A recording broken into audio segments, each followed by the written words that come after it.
Hey guys, welcome to our next project, Creating Your Character, Part 1. This is only Part 1 because we are only going to be talking about brainstorming and sketching. This whole project for this week is going to be based on sketching and creating the concepts for your character. Next week we'll go into creating a final of that character. I'll dive deeper into coloring a little bit because it's something we really haven't touched upon, and I'll probably touch upon inking again, maybe in some aspect, just to give you guys a heads up. But for the most part, this whole week is going to be focused on how to come up with concepts and concept art, and really how to take what's in your head and put it on paper. This is a big part of this project, and frankly all our future projects going forward. So I want to make sure that I give you a good idea, and that's why I wanted to focus a whole week just on this, just so you have a good idea of what you could possibly do to make your life easier, so that your projects in the future will have some creative depth to them, and hopefully, frankly, just be better. Okay, so first off, let's just talk brainstorming before we even get into the sketches, okay? So before you even begin, you should try and narrow down a topic of some sort. Do you want to do an anthropomorphic character again? Do you want to do your friend's Dungeons and Dragons character? Do you want to create a character that is under the sea? That's a sponge. No, don't do that. Obviously, that's been done before. Try to stay away from things that have been done. I would say, like, with the exception of something like a Dungeons and Dragons character, or something where you're basing it off things that exist, in the sense you're basing it off a game. However, the character itself is totally unique to your friend, or whatever the case may be, that you've made up. Then that's something that's okay. But for the most part, this is your own character. This is your original character. So you really have to keep that in mind when creating it. So try and narrow it down to something that you enjoy. So if you like something fantastical and you want to do Knights and Dragons, fine. If you want to do something every day and you want to do like a businessman who works in a cubicle and he hates his job or he loves his job, whatever the case may be.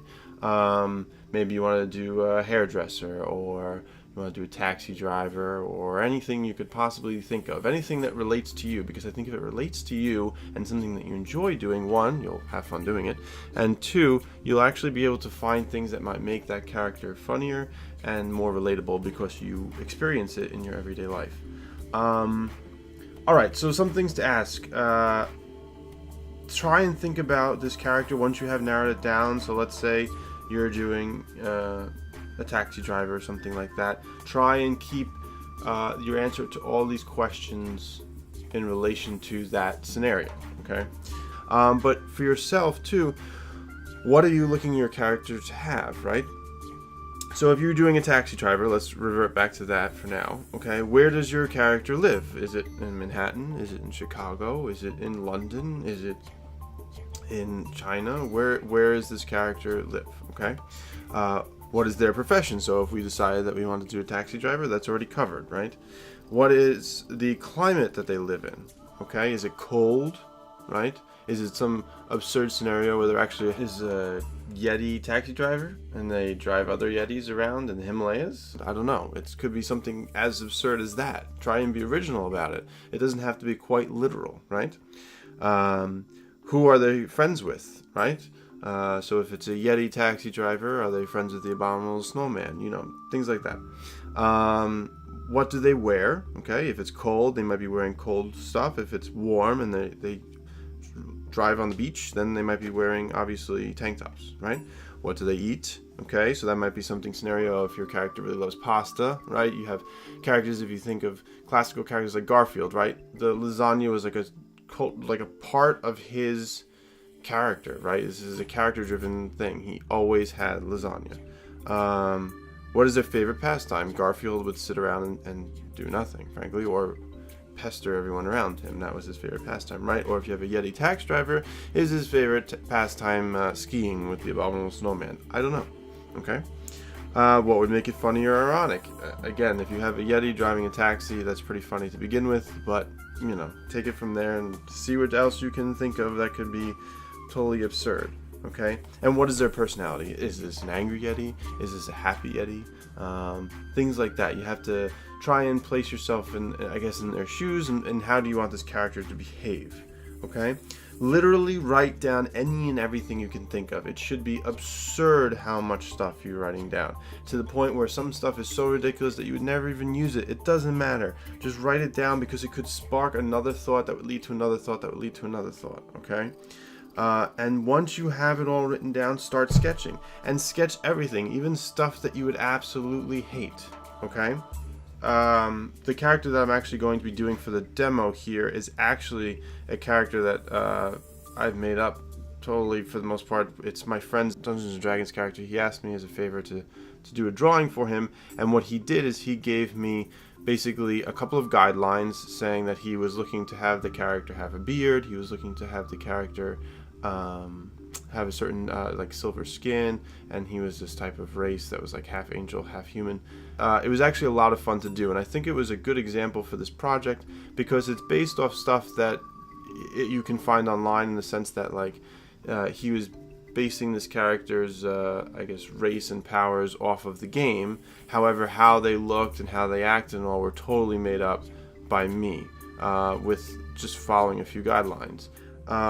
And I'm going to go into that now. I'm going to show you some sketches based on some of the notes my friend gave me for his character, as well as some ideas that I came up with that I thought would be cool. And we're going to sketch out so many ideas, and then when we're done, we're going to hone in that sketch as a final sketch that we would then hand in for this week. Next week, we'll go back to it and really go into more detail with color and everything else. The other thing too is I would like some sort of like a nameplate or like a title or like a logo for this character with the name written out, the name of the character or a title, whatever you want to do. And I'll go into that as well with the sketching now.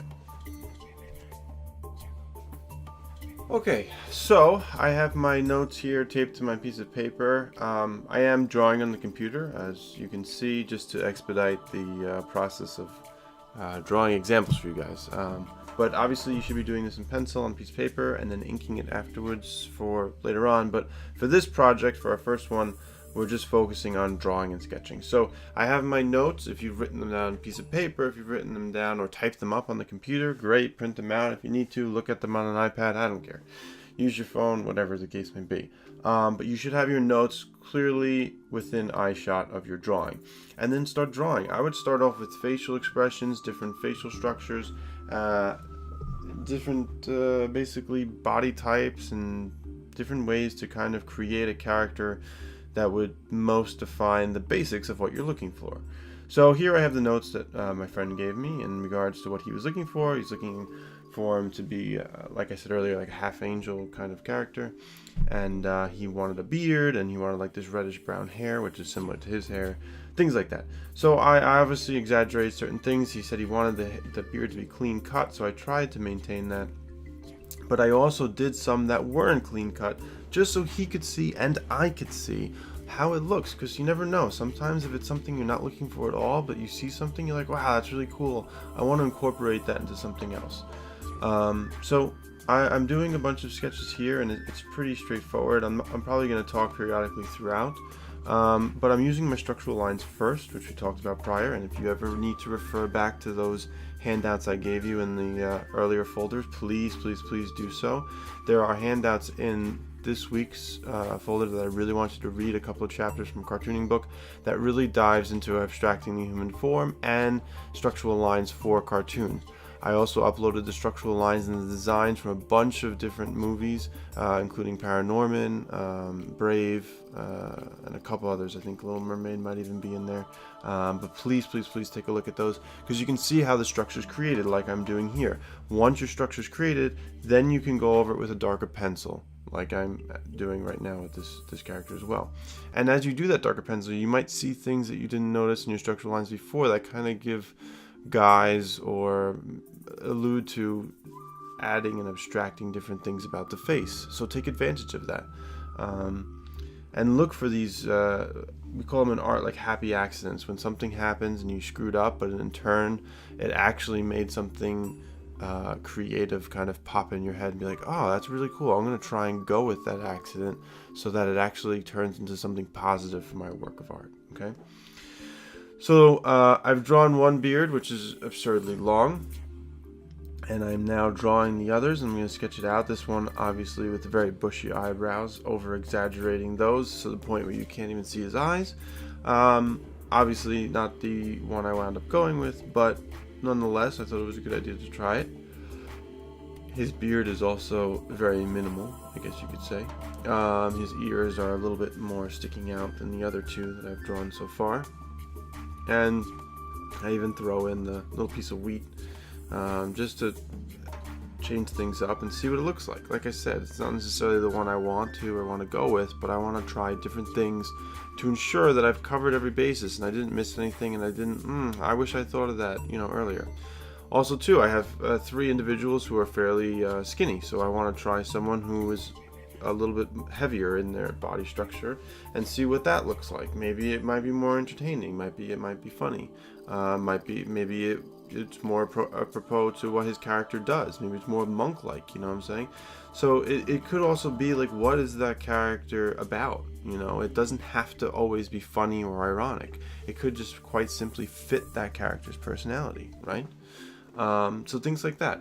And as you can see, I just keep building, starting with structural lines and building different facial structures, trying to keep the basis of what he was looking for in his characters. Now, the beard is one thing that kind of reigns through. The silver skin, you can't really tell until we do the color. The reddish brown hair as well. But I tried to keep a clean-cut beard. He has cloth clothes, so I was trying to keep that in mind. And pretty much just follow any and everything he gave me. He gave me actually a long laundry list of things. It was very thorough, and it was very helpful. But that's not all here. Obviously, I have that printed out separately. But these are just the basic ones that I was using as a guide from the beginning. So I'm going to let this play, and then I'm going to pop back in at the end, and we'll talk a little bit of what we have as our final here and all the pieces together.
Alright, so we have a bunch of different faces drawn out. I kind of took it to new areas here, especially with the last one and stuff like that, as the character is like a warlock, so I was thinking, oh, maybe he has some like kind of ornament on his face, but he's also half angel, I believe, is one of the descriptions I received from him.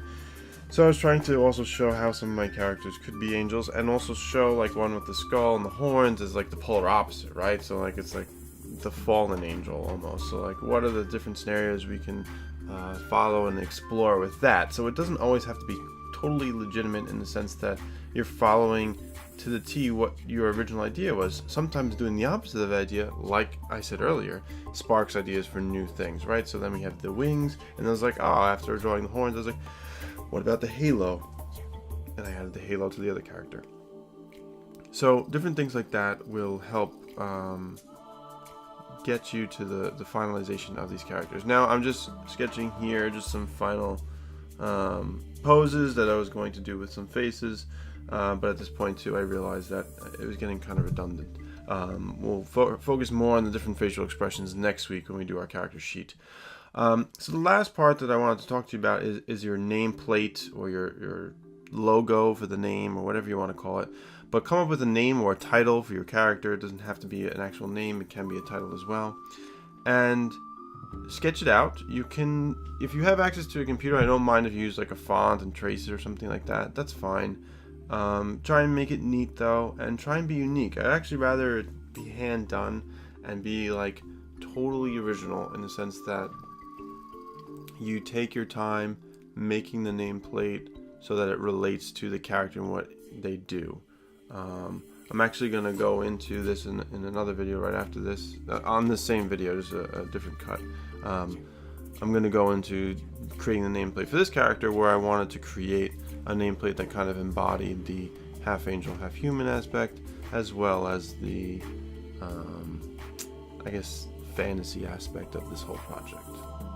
Okay, here I'm just sketching out different ideas for different names and stuff like that. Just trying to figure out what to call them and like what the name might be. Skip ahead to 1919 if you just want to hear me talk about the nameplate and you're kind of over watching me draw for the upkeep time. Alright?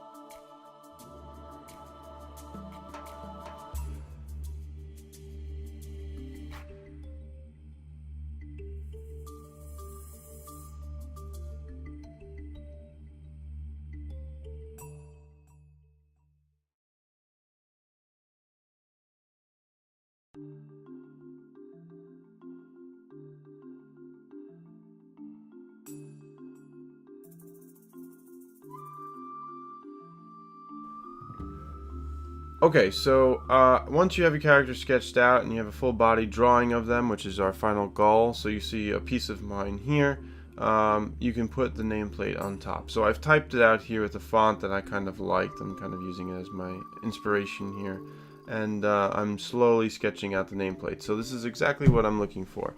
You should probably do different versions of the nameplate. I think it would be a good idea, and I think that the more you do and experiment with different ideas, probably the better your final product would be. So as you watch here, I'm experimenting with different things with the wings. I have the halo on top of the A. Like again, I said that the character is supposedly a half angel, so I'm trying to embrace that a little bit in the name as well. But then I also add like this educational aspect that apparently these are like these scholarly individuals. So I thought a book would be good. Kind of cliche, I know, but something I thought that was simple enough that doesn't take away from the name. And then if I were to color it to have magic coming out of it and stuff like that, I think that would be ideal for the logo. Now, is it the most perfect logo ever? Not really. No, I'm not the biggest fan of it, and to be honest, I might change it by the time we get to the next project. But we'll see. I think it's pretty cool, and I just wanted to give you guys an example of something to use. So I sketched it out really lightly first, and then you can use a darker pencil over the top. Like I said, if you wanted to print out or a typed out version of a font that you like and trace that onto a paper, so then you can ink on top of that, that would be pretty cool. The only reason I say to print it out and trace it is because then if you want to add color, you can, because you can use like a light box or a window or something. If you put the piece of paper up against a window, you can see through it so that you can trace the letters and stuff like that. But I was just kind of going for, like I said, the halo, and I changed it so it's like the ink coming out of the book, like magic and stuff like that, and I build upon that in the rest of this video. So if you want to watch me figure out the rest of the logo, you can. If you want to go get started on yours, do so. Yeah, good luck, and I look forward to seeing what you guys come up with. But please upload your sketches early too, so we can take a look and I can give you some advice as you're working, so that it's not like, here's this final and I'm like, oh, you should have done this, this, and this, and then you have to correct it.